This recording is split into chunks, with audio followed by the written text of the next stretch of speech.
வணக்கம். இன்றைய முக்கிய செய்திகள். புதுவை கடலூர் மறைமாவட்ட பேராயர் இல்லத்தில் பாஜக மேலிட பொறுப்பாளர் நிர்மல்குமார் சுரணா புத்தாண்டு வாழ்த்து. பாஜக மேலிட பொறுப்பாளர் நிர்மல்குமார் சுரணா புதுவை கடலூர் மறைமாவட்ட பேராயர் இல்லத்திற்கு வருகை புரிந்தார்.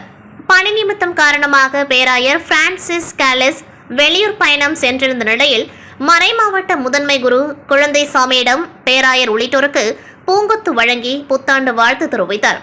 உடன் முதல்வரின் பாராளுமன்ற செயலர் ஜான்குமார், ரிச்சர்ட் ஜான்குமார் எம்எல்ஏ, பெத்திசெம்னா சிபிஎஸ்இ பள்ளி முதல்வர் அருட்தந்தை பாஸ்கல்ராஜ், சமூக சேவகர் பால்ராஜ் ஆகியோர் கலந்து கொண்டார்கள். இன்னைக்கு பிஷப் அவர் மோஸ்ட்லி இருக்காருன்னு சொன்னார். அவரை விஷ் பண்ணுறதுக்கு நியூ இயர் விஷ் பண்ணுறதுக்கு நான் வந்தேன். அப்படி அவரும் எனக்கு விஷ் பண்ணார். இவ்வளோ தான் விஷயம். நீங்கள் என்ன கேட்குறீங்க? சார், கட்சித் தலைவர் மாற்றம் சம்மந்தமாக மீட்டிங் போயிட்டுருக்கு. கட்சி வந்துட்டு நம்ம பிஜேபியில் every 3 years mandal president, booth பிரசிடென்ட்லேருந்து நேஷ்னல் பிரசிடென்ட் வரைக்கும் நம்ம ரீஆர்கனைஸ் பண்ணுவோம். அந்த ப்ராசஸ் லாஸ்ட் செப்டம்பர்லேருந்து ஸ்டார்ட் ஆகிருக்குது. பூத் பிரசிடென்ட் எல்லாம் முடிஞ்சிருக்குது. மண்டல் பிரசிடென்ட் இப்போ ஆகிருக்குது throughout India. Next district president and then state president and then national president. Sir, minister portfolio எது சப்ளிங் இருக்கா? மினிஸ்டர் சேஞ்சஸ் எதுவும் இருக்கா சார்? ஏன்னா கேட்குறாரு ஜான்குமார் சார் கேட்டு. ஆமாம், அதனால் நம்ம அது பெரியவங்க அதுக்கு அதை பற்றி டிஸ்கஸ் பண்ணுவாங்க, அவங்க பண்ணுவாங்க. சார், நீங்கள் தான் இன்சார்ஜ். ஏன்னா உங்ககிட்டயும் இந்த we have discussed already and definitely we will see what let's say. Any possibility sir? Any possibility support? I'll inform you. Definitely I'll be informing you. Other எம்எல்ஏக்கு வந்து சபாநாயகர் மாற்றம் தேவை அப்படின்ற மாதிரி ஒரு யாரும் அந்த மாதிரி சொல்லி நம்பிக்கையில தீர்மானம் பண்ணிருக்காங்க. மூணு பேர் independent MLA, they are not BJP MLA. உங்களுக்கு தான் ஆதரவு தர எம்எல்ஏ, அதனால உங்களுக்கு அவங்க பிஜேபிக்கு சப்போர்ட் பண்ணுன்னு இருந்தாங்க. Now they have brought that. We'll see. அதுக்கு ஒன்றும் சப்போர்ட் கிடைக்காது. மினிஸ்டரில் இப்போ வரைக்கும் எதுவும் சேஞ்சஸ் இருக்குது தற்சமயத்தில் நான் எதுவும் சொல்ல முடியாது. இன்ஃபார்ம் இருக்குன்னு வச்சுக்கலாங்களா? அமைச்சரவை மாற்றம் இருக்கு. நீங்கள் சொல்கிறது எப்படி இருக்குது? நானே பதில் கொடுக்க முடியாது. ஒருத்தர் இன்னொருத்தர் கேட்டாரான், பொண்டாட்டி அடிக்க விட்டுட்டியான்னு கேட்டாரான். என்ன சொல்லுவார் ஆன்சரு? உன் பொண்டாட்டி அடிக்க விட்டியான்னு கேட்குறாரு. விட்டேன்னு சொன்னால் தப்பு, அடிச்சுன்றேன்ட்டுங்க. விடலன்னு சொன்னால் தப்பு, அடிச்சுக்கிறேன்ட்டு. நீங்கள் அப்படி கேட்டால் எப்படி இருக்கு? விரைவில் மாற்றம் என்னங்க தலைவர்? இப்போ நம்ம ப்ராசஸ் நடந்துருக்குது. இன்றைக்கி எல்லாரும் ஒப்பீனியன் வாங்கியிருக்கோம். நம்ம all over state office பேரர்ஸு, MLAs, நம்ம எக்ஸ்எம்எல்ஏஸு இன்றைக்கி ஒப்பீனியன் வாங்கியிருக்கோம். இன்னொரு 1 வீக்குள்ளே டெஃபினட்டாக தலைவர் அனௌன்ஸ் ஆகும். ஓகே. புதுச்சேரி மாநில ஏனாம் பிராந்தியத்தில் உள்ள பாலயோகி மைதானத்தில் புதுச்சேரி சுற்றுலாத்துறை மற்றும் வேளாண் துறை சார்பில் மலர் கண்காட்சி துவக்க விழா நேற்று நடைபெற்றது. அதன்படி ஏனாம் பிராந்தியத்தில் அரசு சார்பில் 3 நாட்கள் நடைபெறும் ஏனாம் மக்கள் திருவிழா மற்றும் மலர் கண்காட்சியை முதலமைச்சர் ரங்கசாமி துவக்கி வைத்து பார்வையிட்டு மக்களுக்கு பல்வேறு நலத்திட்ட உதவிகளை வழங்கினார். விழாவில் சபாநாயகர் செல்வம், அமைச்சர்கள் லட்சுமி நாராயணன், ஜெயக்குமார், திருமுருகன், டெல்லி சிறப்பு பிரதிநிதி மல்லாடி கிருஷ்ணராவ், துணை சபாநாயகர் ராஜவேலு, அரசு கொறடா ஆறுமுகம், சட்டமன்ற உறுப்பினர்கள் பாஸ்கரன், லட்சுமிகாந்தன், பிரகாஷ்குமார், கொல்லப்பள்ளி ஸ்ரீனிவாஸ் அசோக் ஆகியோர் கலந்து கொண்டார்கள். இந்த மலர் கண்காட்சியில் அரிய வகை மரங்களும் உள்ளன. மலர் கண்காட்சிக்காக கோவை, ஊட்டி, கிருஷ்ணகிரி, ஓசூர், கொடைக்கானல், கன்னியாகுமரி, மதுரையிலிருந்து அரிய வகை மலர்கள் கொண்டுவரப்பட்டுள்ளன. குழந்தைகளை கவரும் வகையில் பறவைகள், செல்ல பிராணிகள் வடிவங்களில் அலங்கார வளைவுகள், செடிகளின் தோற்றங்கள் அமைக்கப்பட்டுள்ளதால் ஏராளமான ஏனா மக்கள் மட்டுமின்றி சுற்றுலா பயணிகளும் கண்டு ரசித்து வருகின்றனர்.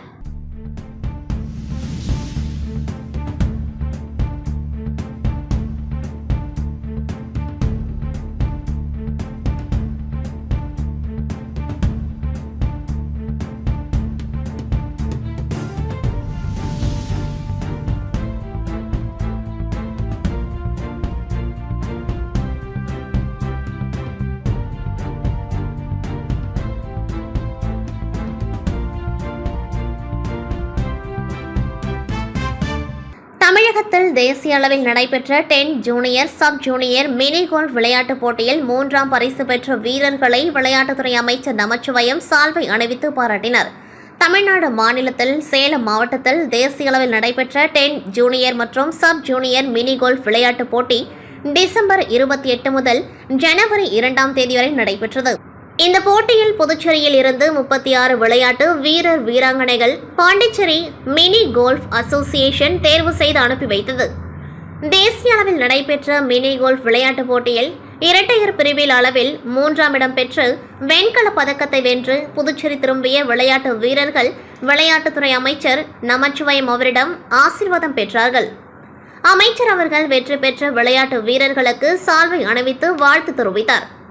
இந்த நிகழ்வின் பொழுது பாண்டிச்சேரி மினி கோல்ஃப் அசோசியேஷன் செயலாளரும் மண்ணாடிப்பட்டு கொம்யூன் பஞ்சாயத்து ஆணையருமான எழில்ராஜன் மற்றும் தலைவர் ஜான் அம்ப்ரோஸ், பயிற்சியாளர் ராஜேஷ், மேனேஜர் அன்பரசன் மற்றும் விளையாட்டு வீரர்கள் உடன் இருந்தனர்.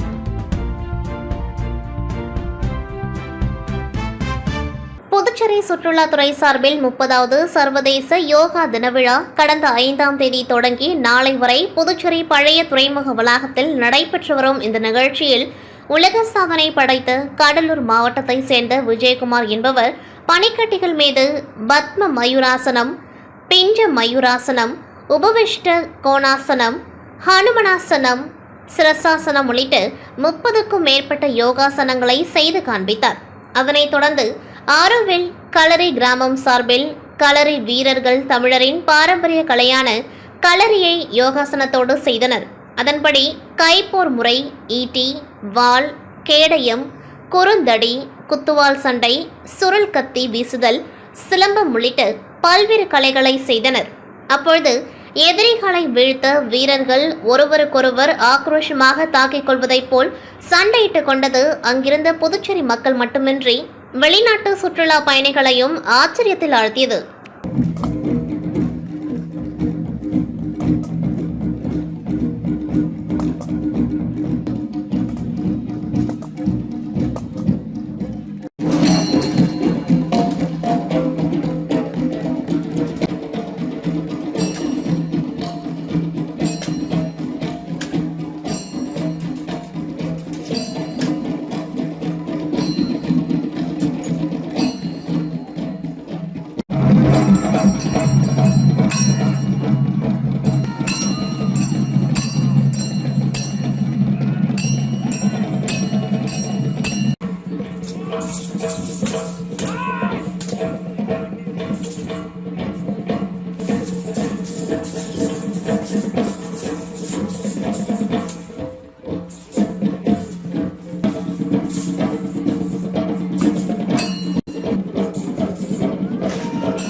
புதுச்சேரி உப்பளம் தொகுதிக்குட்பட்ட வானரப்பேட்டை நாகமுத்து மாரியம்மன் கோவில் பகுதி பொதுமக்கள் தொகுதி சட்டமன்ற உறுப்பினர் அணைப்பால் கென்னடி அவர்கள் அலுவலகம் சென்று சந்தித்து பட்டா வழங்க வேண்டி கோரிக்கை வைத்திருந்தனர்.